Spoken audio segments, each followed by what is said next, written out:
എല്ലാവർക്കും എണ്ണപ്പലഹാരത്തിനോട് പൊതുവെ മടുപ്പാണ്. നോമ്പും കൂടെ ഇരുന്നിട്ട് കഴിക്കുമ്പോഴത്തേക്കും എണ്ണപ്പലഹാരത്തിനേക്കാളും കൂടുതൽ ഇഷ്ടം ആവിയിൽ പുഴുങ്ങുന്നത്. ഇതേപോലെ ഒരു ആവിയിൽ പുഴുങ്ങിയെടുത്ത് ചട്ടിപ്പത്തിരി ഉണ്ടാക്കിയെടുത്താലോ ഈസി ആയിട്ട്. എല്ലില്ലാത്ത ചിക്കൻ പീസിലേക്ക് മസാലകൾ ചേർത്ത് കൊടുക്കാവേ. മുളക് പൊടി, മഞ്ഞൾപ്പൊടി, മസാലപ്പൊടി, ഉപ്പ് എന്നിവ ചേർത്ത് കൊടുത്ത് നന്നായിട്ടൊന്ന് മാരിനേഷൻ ചെയ്തെടുക്കണേ. ചിക്കൻ പീസുകളൊന്ന് എണ്ണയിലിട്ടൊന്ന് ഫ്രൈ ചെയ്തെടുത്ത് മാറ്റണേ. ഇനി അതേ എണ്ണയിലേക്ക് തന്നെ നമുക്ക് സവാളയും ഇഞ്ചിയും വെളുത്തുള്ളിയും ഒന്ന് നല്ലതുപോലെ സോഫ്റ്റ് ആകുന്നതുവരെ വഴറ്റി കൊടുക്കണം കേട്ടോ. ഉപ്പും കൂടെ ചേർത്ത് കൊടുക്കാൻ മറക്കരുതേ. സവാള വഴണ്ടി വരുമ്പോൾ ഇനി ഇതിലേക്കുള്ള മുളക് പൊടി, മഞ്ഞൾപ്പൊടി, മസാലപ്പൊടി ചേർത്ത് കൊടുത്ത് ഒന്നും കൂടെ ഇളക്കി കൊടുക്കണേ.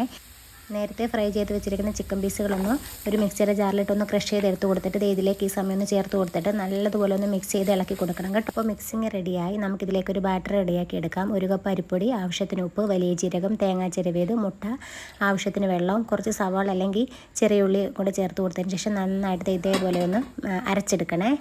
ഒരു സ്റ്റീലിൻ്റെ പ്ലേറ്റിലേക്ക് നല്ലതുപോലെ ഓയിലും തടവിയതിന് ശേഷം ഇഡലിത്തട്ടിൽ വെച്ചിട്ട് നമുക്ക് ഇതേപോലെ ആദ്യം കുറച്ച് ബാറ്റർ ഇതിലേക്ക് ഒഴിച്ചു കൊടുത്തതിന് ശേഷം ഫില്ലിങ്സ് ഒഴിച്ചു കൊടുക്കാം. അങ്ങനെ സ്റ്റെപ്പ് ബൈ സ്റ്റെപ്പായിട്ട് നമുക്കൊരു 2 മിനിറ്റ് ഇടവിട്ടിൽ നമുക്ക് ബാറ്റർ ഇതുപോലെ ഒഴിച്ചു കൊടുത്ത് ഫില്ലിങ്സ് നിറച്ച് കൊടുത്തുകൊണ്ടിരിക്കാം. നമ്മുടെ കയ്യിൽ ഫില്ലിങ്സും ബാറ്ററും തീർന്നത് വരെ നമുക്കിതിലേക്ക് ഇങ്ങനെ ചെയ്ത് കൊടുത്തുകൊണ്ടേയിരിക്കാം. അങ്ങനെ 20 മിനിറ്റിന് ശേഷം ചൂടാറിയതിന് ശേഷം ഒരു പ്ലേറ്റിലേക്ക് നമുക്ക് ഇതുപോലെ മാറ്റി കൊടുക്കാവേ. ഇനി നമുക്ക് നമ്മുടെ ആവശ്യത്തിനനുസരിച്ച് കട്ട് ചെയ്ത് സെർവ് ചെയ്യാവുന്നേ ഉള്ളൂ. ചട്ടിപ്പത്തിരി ഇങ്ങനെ ഉണ്ടാക്കി കഴിച്ചിട്ടില്ലെങ്കിൽ ഇതുപോലെ ഒന്ന് ഉണ്ടാക്കി നോക്കാൻ ആരും മറക്കരുതേ.